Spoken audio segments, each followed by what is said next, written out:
If you're anything like me, in other words, lazy and not great at compositing, extracting hair or fur is never enjoyable, and often ends with halos or artifacts. Here's a quick trick to fix those pesky edges. Using a selection tool like the lasso, trace around the areas that need a bit of work.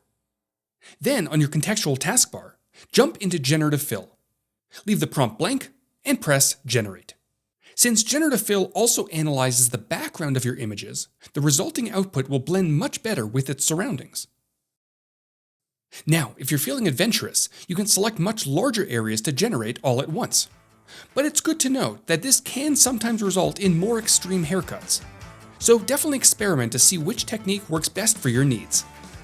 And that's that. Hope you enjoyed this very quick video. Subscribe for more content, follow me on social, and I'll see you all next time.